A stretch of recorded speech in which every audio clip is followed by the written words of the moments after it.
카타리나 블룸의 잃어버린 명예 8번째 시간이 되겠습니다. 세계문학전지 민음사판 180 카타리나 블룸의 잃어버린 명예 하인리 벨 작품의 김현수 원기입니다. 92페이지가 되겠습니다. 40 거의 아래 하단 부분인데요. 40 먼지 하나 없고 모든 것이 제자리에 있는데도 갑자기 자신의 서재가 몹시 지저분하게 거의 뒤죽박죽이고 더러운 것처럼 느껴지는 까닭은 무엇인가? 무엇 때문에 저 빨간색 가죽의자가 거기에 앉아 많은 일을 잘 풀어나가고 허물없는 대화를 나누었으며 정말 편안하게 음악을 들을 수 있었던 저 빨간색 가죽의자가 갑자기 그리도 거슬리는가?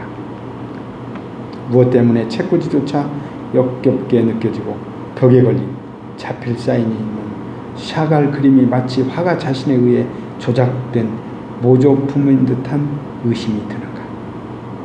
잿더리, 라이터, 위스키병, 비싸긴 해도 해로운 것은 아닌 이 대상들에 대해 반감을 갖게 하는 것은 무엇인가? 아주 불편한 밤을 지낸 후 그렇게 또 불편한 낮을 이토록 참을 수 없게 만드는 것은 무엇이며 또 옛 친구들 사이의 긴장감이 너무 심해서 거의 불꽃이 튈 정도로까지 만드는 것은 무엇인가? 부드러운 노란색으로 섬유의 질감을 살려서 칠한 현대 그래픽으로 장식된 모던한 벽들이 무엇 때문에 거슬리는가? 좋아. 알로이스 슈트로임레더가 말했다. 나는 이번 사건에 더는 자네 도움이 필요치 않다는 걸 말하려고 온 것뿐이네. 거기 안개 낀 공항에서 또다시 자네 신경이 곤두섰겠고 자네나 자네 부인은 신경이 곤두선 채 조바심치며 1시간 정도는 안개가 걷히길 기다렸을 테고 저녁 6시 30분경이나 돼서야 여기에 도착할 수 있었을 걸세. 자네들이 약간 진정하고 생각해보면서 뮌헨 공항에서 전화 한 통화만 했으면 장애는 없다는 것을 알 수 있었을 텐데 이 이야기는 이제 잊고 하지 말도록 하세요. 이미 폐가 짜인 카드 노름판에 잘못 끼어들지 않기 위해서 안개가 끼지 않고 비행기가 제 시간에 이륙할 수 있었다고 해도 그때는 이미 너무 늦었을 걸세. 그때는 이미 신문에서 결정적인 부분은 완결되었을 테고 게다가 더는 걸릴 게 없었을 테니까 말이네. 아무튼 난 짜이퉁 신문과 대적할 수가 없네. 블루나가 말했다. 짜이퉁 신문은 위험한 기사를 쓰지는 않네. 짜이퉁 신문은 리딩이 조정할 수 있지 않나? 94페이지 계속 이어집니다. 그렇지만 다른 신문들도 있지. 어떤 종류의 머리 기사든 손을 써볼 수는 있네만 나를 은행 강도들과 엮는 것만은 안 되네. 여자들과의 로맨스 이야기라면 기껏해야 사생활에서만 나를 공경에 빠뜨릴 뿐 공적으로는 아무 문제가 없어. 그리고 카타리나 블룸처럼 매력적인 여자와 사진 한 장쯤 함께 찍혀도 결코 손해볼 건 없지. 게다가 신사 방문 운운하던 건 사라질 거고 액세서리나 편지도 그다지 난처한 문제를 만들지는 않을 거네. 그래, 내가 그녀에게 상당히 비싼 반지를 선물했네. 그들이 찾아낸 반지 말이야. 편지도 몇 통 썼지. 하지만 그들은 편지 봉투만 발견했다고. 문제는 이 퇴트게스라는 놈이 짜이퉁 신문에 실을 수 없던 사안들을 화보 잡지에 다른 이름으로 쓰고 있다는 것과 그래, 카타리나가 그에게 단독 인터뷰를 하겠다고 약속했다는 사실이네. 좋지 않아? 이 얘기는 불과 몇 분 전에 리딩한테서 들었네. 그도 퇴트게스가 인터뷰한 데는 찬성하더군.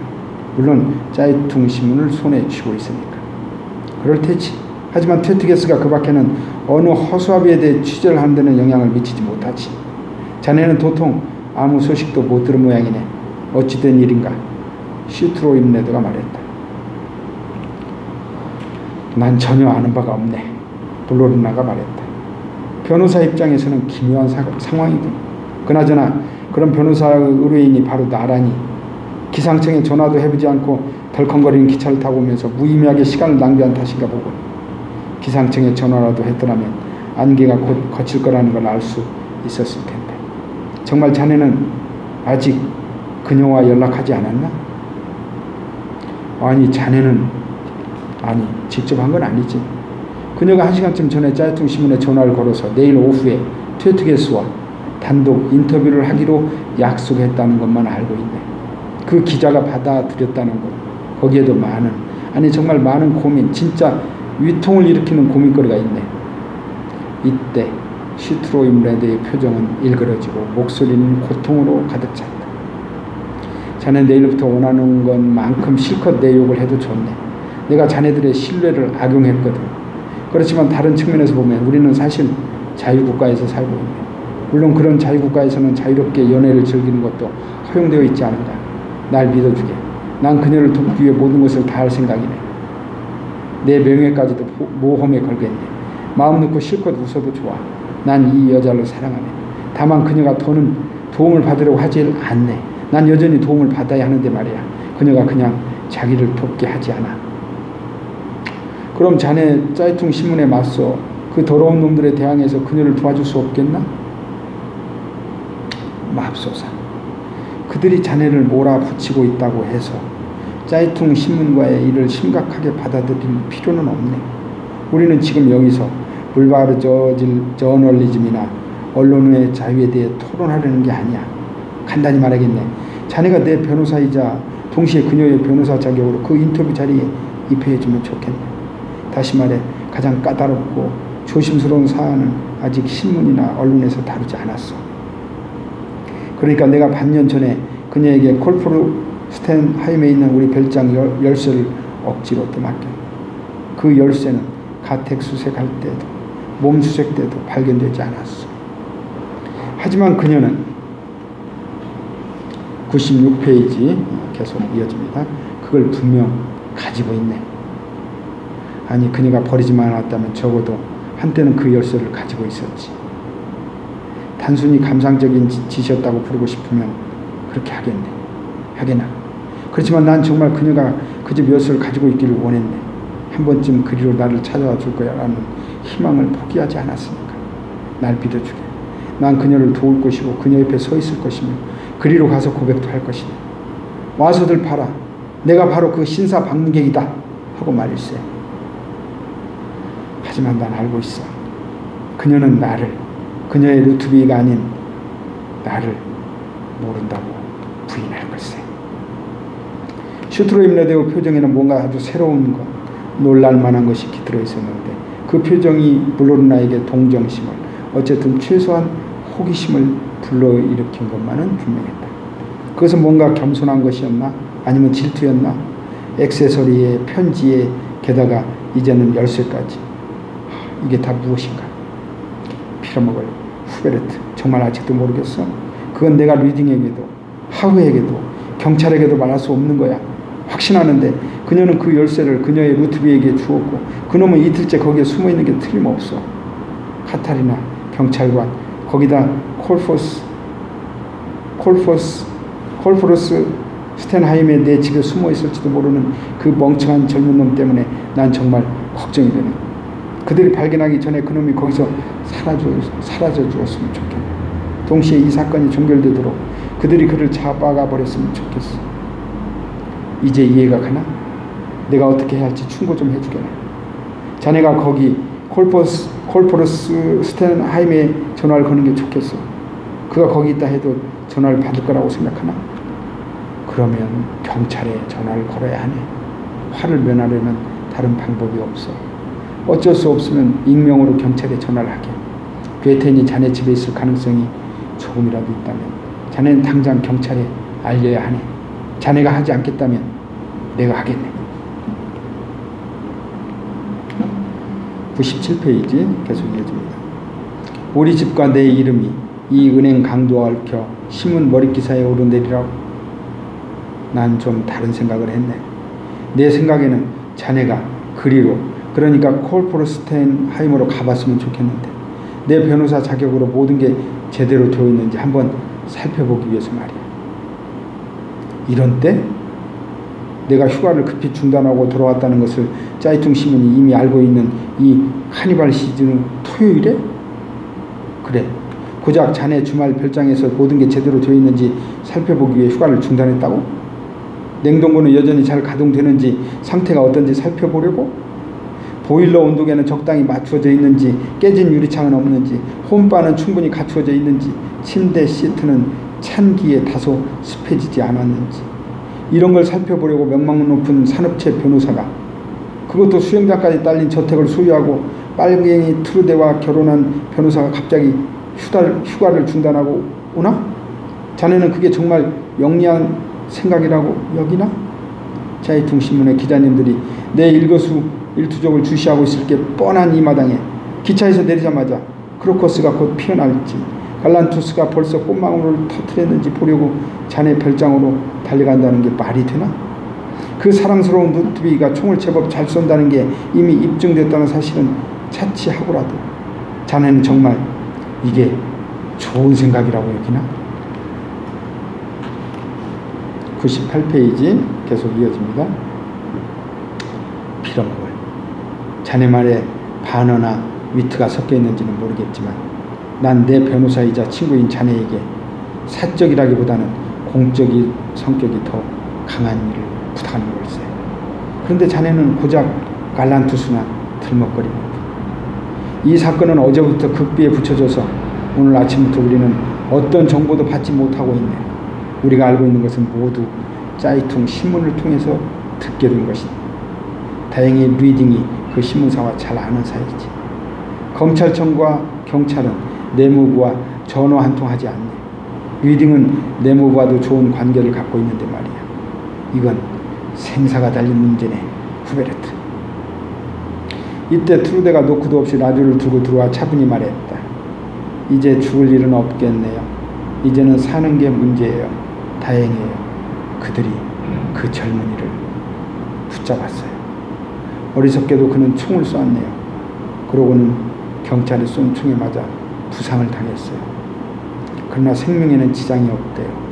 알로이스, 바로 당신의 정원에서 그랬다는군요. 콜포르 스텐하임 말이에요.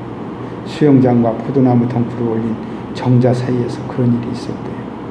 리딩의 협력자 중 한 사람의 호와 빌라라느니 50만 마르크를 호가한다느니 그런 말을 하고 있어요. 게다가 진짜 젠틀맨이 따로 있군요.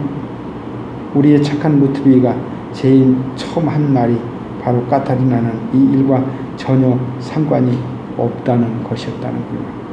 그건 순전히 개인적인 연애 사건으로 사람들이 그를 비난하는 범행들과는 눈꼽만큼도 상관없고 그 범행도 그는 여전히 부인하고 있대요. 아마 유리창 몇 장은 새로 갈아 끼워야겠어요. 알로이스. 거기서 제법 탕탕거리며 총소리가 났대요. 당신 이름은 아직 거론되지 않았지만 마우트에게 전화라도 걸어줘야 하지 않을까요? 그녀는 틀림없이 흥분했을 거고 위로가 필요할 테니까요. 게다가 베텐과 동시에 다른 장소에서 소위 공범죄라는 사람을 3명이나 붙잡았어요. 이 모든 게 마이츠맨이라는 어떤 수사과장의 대대적인 성과라는군요. 친애하는 알로이스, 당장 출발하시죠. 당신의 선량한 아내의 기분을 풀어주기 위해 신사 방문을 하시라고요. 이 대목에서 우리는 물론나의 서재에서 이 공간의 실내 장식이나 환경과는 전혀 어울리지 않는 육탄전이 벌어졌을 법하다고 상상할 수 있을 것이다. 사실 슈트로임레드는 트루데 블루나에게 달려들어 멱살을 잡으려고 했지만 그녀의 남편에게 저지되고 숙녀에게 폭력을 행사하려 들지 말라는 주의를 들었다고 한다. 그랬다고 한다. 슈트로임레드는 곧이어 숙녀의 정의가 저렇게 독서를 퍼붓는 여자에게도 해당되는지 모르겠다고 말하면서 상황에 따라서는 특히 비극적인 사건을 이야기하는 경우에는 더더욱 그렇게 비꼬는 식으로 말해서는 안 된다고 했다. 그리고 그가 한 번만 더 한마디라도 재수없는 말을 더 듣게 되면 그때는 정말 다 끝장이라고 말했다고 한다. 그랬다고 한다. 그가 아직 집을 나서지 않았고 블루나가 트루데에게 너무 지나쳤다고 말할 틈을 찾지 못하고 있을 때 그녀가 그의 말을 딱 자르며 말했다. 카타리나의 어머니가 간밤에 죽었어요. 사실 난 그녀를 뿌이르 호프 자켈에서 만난 적이 있어요. 100페이지로 이어집니다. 41. 마지막으로 반전시키거나 끌어들이거나 옆길로 흐름을 유도하는 작업이 시작되기 전에 여기에서 소위 기술적으로 끼어들어 한마디 해야겠다. 이 이야기에서는 너무나 많은 일이 벌어지고 있다. 이 이야기는 난감하고 다 다룰 수 없을 만큼 파란만장하다. 이것이 이 이야기의 단점이다. 물론 프리랜서로 일하는 어느 가정부가 기자를 살해한다면 그건 상당히 우울한 이야기다. 그런 경우는 실상을 낱낱이 밝히거나 최소한 설명하려고 시도는 해야 한다. 그러나 집에 고용한 가정부 때문에 힘들게 얻은 스키 휴가를 중단한 성공한 변호사 이야기로 무엇을 할 수 있는가? 사업가들, 부업으로 교수이자 정당의 간사를 겸하는 사업가들, 그러니까 미성숙하고 감상적인 기분으로 바로 이 가정부에게 별장 열쇠를 억지로 떠맡긴 사업가들의 이야기로 무엇을 할 수 있는가? 알다시피 두 경우 모두 성과가 없다. 이들은 한편으로 매스컴을 타기를 원하지만 단지 특정한 방식으로만 그럴 뿐이다. 그저 동시에 이야기될 수 없는 지속적인 흐름을 방해하는 사물과 사물들일 뿐이다. 그들은 소위 면역성이 없기 때문이다. 도청 장비를 계속 요청하고 지급받아온 형사계 공무원들 이야기로는 또 무엇을 할 수 있는가? 더 간단히 말하자면 이 모든 것이 너무나 새어나가기가 쉬우나 정작 결정적인 순간에는 보고자에게 충분히 전달되지 않는다. 왜냐하면 이런저런 이야기를 들을 수 있기는 하지만 그들이 말한 것은 어떤 것도 정말 어떤 것도 간접적으로조차 증명할 수 없기 때문이다. 101페이지 이어집니다. 그런 것은 법정에서도 확인되지 않고 진술조차 되지 않을 테니까 말이다. 그런 것은 증거를 댈 수가 없다. 공개할 가치가 조금도 없다. 예를 들어 그 도청에 관한 모든 이야기가 그렇다. 당연히 전화선 도청은 수사를 위한 것이다. 그렇지만 도청은 수사당국이 아닌 다른 관청이 실행하기 때문에 그 결과를 공식적인 소송 절차에서 사용해서는 안 될 뿐만 아니라 절대 거론해서도 안 된다. 무엇보다 전화를 도청하려는 사람들의 심리는 어떨까? 오로지 자신의 의무만을 성실히 이행하는 나무랄 데 없는 한 공무원이 소위 명령에 의해서는 아니라고 해도 분명히 생계가 걸려 있으므로 어쩔 수 없는 상황에서 자신의 의무를 다하느라 도청을 할 때 무슨 생각을 할까? 남모르는 어느 주민이 우리는 그를 여기서 간단히 다정한 제안자라고 하자. 소위 단정하고 깨끗하며 흠잡을 때라고는 거의 없는 카타리나 블룸과 같은 사람과 어떻게 전화 통화를 하는지 그 공무원이 엿들어야 한다면 그때 그는 무슨 생각을 할까? 그는 윤리적으로 혹은 성적으로 아니면 두 가지로 다 흥분하게 될까? 수녀라는 별명을 가진 사람이 쉰 목소리가 신음하듯 위협하듯 내놓은 제안 때문에 마음속 깊이 상처받을 때 그는 분노할까? 동정심을 갖게 될까? 아니면 야릇한 쾌감을 느낄까? 아무튼 표면적으로 많은 일이 일어난다. 하지만 그 이면에서는 더 많은 일이 벌어진다. 예를 들어 여기서 이따금 언급된 리딩이라는 작자가 짜이퉁 신문의 편집장에게 전화를 걸어 당장 S를 모조리 삭제하고 전부 B로 쓰시오 라고 말하면 그저 애써 고생하면서 생계를 유지하는 악이 없는 도청자는 그 소리를 엿듣고 무슨 생각을 할까? 물론 리딩이 도청당하는 이유는 그가 감시 대상이어서라기보다는 압력 행사자나 정치적 깽등이 그에게 전화를 걸 위험이 있기 때문이다. 102페이지 계속 이어집니다. 그런 나무랄 데 없는 도청자가 S란 슈트로임레드를 의미하고 B란 블로르난을 의미한다는 걸, 그리고 존 탁스 차이퉁 신문에서는 S에 대해서는 읽을 수 없지만 B에 대해서는 많이 읽게 될 거라는 걸 어떻게 알겠는가? 그래도 블로르난은 리딩이 아주 높이 평가하는 변호사로서 누가 그런 걸 알기나 아니면 짐작이나 하겠는가? 국내 사건이든 국제 사건이든 셀 수 없을 정도로 많은 사건을 처리함으로써 그의 능숙함을 입증했다. 여기 다른 대목에서 함께 흐를 수 없는 원천들에 대해 이야기했다면 그건 운명의 여신이 왕의 아이들의 초를 잘못 불어 꺼버리는 것이나 다름없다. 결국 어느 한쪽이 상당히 깊이 가라앉아 익사한 것이다. 그리고 그때 리딩 부인이 요리사를 시켜 남편의 비서에게 전화를 걸어서 남편이 일요일에 후식으로 무엇을 먹고 싶어 하는지를 알아보게 한다. 양귀비 씨를 뿌린 계란 케이크, 아이스크림과 생크림을 곁들인 딸기, 아니면 아이스크림만 혹은 생크림만, 이런 일로 상사를 귀찮게 하고 싶지 않은 여비서는 리딩의 기호를 잘 알고 있지만 아마도 요리사를 화나게 하거나 번거롭게 할 속셈으로 그 요리사에게 상당히 날카로운 목소리로 설명한다. 그 103페이지 계속 이어집니다. 분명 리딩 씨는 이번 일요일에 아몬드와 견과류가 섞인 크로칸트 소스를 곁들인 캐러멜 푸딩을 드시고 싶어 할 거라고 자신은 확신한다고 말한다. 당연히 리딩의 기호를 잘 아는 변호사도 반박한다. 그런 얘기는 처음 들으며 혹 비서가 자신의 기호를 리딩 씨 것과 혼동하지 않은 게 분명한지 리딩 씨가 바라는 후식을 직접 말할 수 있도록 전화를 연결해 줄 수는 없는지 묻는다. 그러자 때때로 회의의 수행비서로 리딩 씨와 함께 다니고 어느 팰리스 호텔이나 국제관에서 식사를 같이 해본 여비서는 식사할 때면 그는 언제나 크로칸트 소스를 곁들인 캐러멜 푸딩을 먹는다고 주장한다. 요리사가 말하길 그렇지만 일요일에는 그녀, 즉 여비서와 함께 여행하는 게 아니라면서 리딩이 후식으로 무엇을 먹고 싶은지는 바로 그가 만나는 모임에 따라 좌우되는 것이 아니겠느냐고 한다. 기타 등등 마지막에는 양귀비 씨를 뿌린 계란 케이크에 대해 한동안 설왕설래하고 이런 대화 전체가 납세자가 지불하는 세금으로 녹음기에 녹음된다.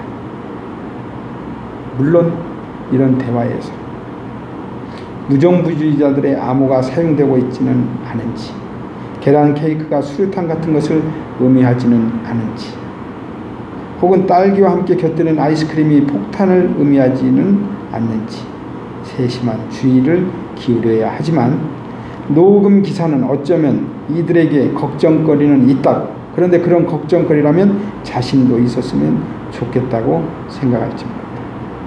왜냐하면 그의 걱정거리는 아마 딸이 가출했다거나 아들이 마약 중독에 빠졌다거나 아니면 집세가 또다시 올랐다거나 하는 문제일 수 있기 때문이다. 이 모든 것, 이 녹음 작업, 이 모든 것이 그저 리딩을 겨냥한 폭발물 위협이 한 번 거론된 적이 있었기 때문에 이루어지고 있다. 104페이지 계속 이어집니다. 이렇게 해서 그 순진한 공무원 혹은 직원은 마침내 처음으로 양귀비 씨를 뿌린 계란 케이크가 무엇인지 듣게 된다. 그에게는 계란 케이크 하나만으로도 이미 충분한 주 요리가 될 것이다. 표면적으로 드러나는 일은 많다. 그러나 우리는 그 배후에서 무슨 일이 일어나는지 전혀 모른다. 이 녹음을 한번 들어볼 수 있었으면 좋겠다. 마침내 뭔가를 들어보기 위해서 말이다. 예컨대 엘제 볼터사인 부인과 콘라트 바이터스가 얼마나 친밀한 사이인지, 아니면 도대체 그런 사이이기나 한 건지 들어보기 위해서 말이다. 이 두 사람의 관계가 문제가 된다면 친구라는 말은 무슨 의미인가? 그녀가 그를 자기 또는 여보라고 부르는지, 아니면 그냥 콘라트 혹은 콘이라고 부르는지, 그들이 서로 애정표현을 한다면 어떤 종류의 애정표현을 언어로 주고받는지, 콘서트를 열어도 될 만큼 아니면 최소한 합창에 적합한 바리톤 성량을 가지고 있다고 알려져 있는 그가 혹 전화로 그녀에게 노래를 세레나데나 대중가요, 아리아를 불러주지는 않는지, 아니면 과거에 경험했거나 교육하고 있는 성적인 친밀함을 노골적으로 이야기하는지 그것을 기꺼이 알고자 한다. 대부분의 사람들은 텔레파시만으로 신뢰할 만한 연락을 취할 수 없기에 그래도 믿을만해 보이는 전화기에 손을 뻗는다. 상부 기관들은 자신들이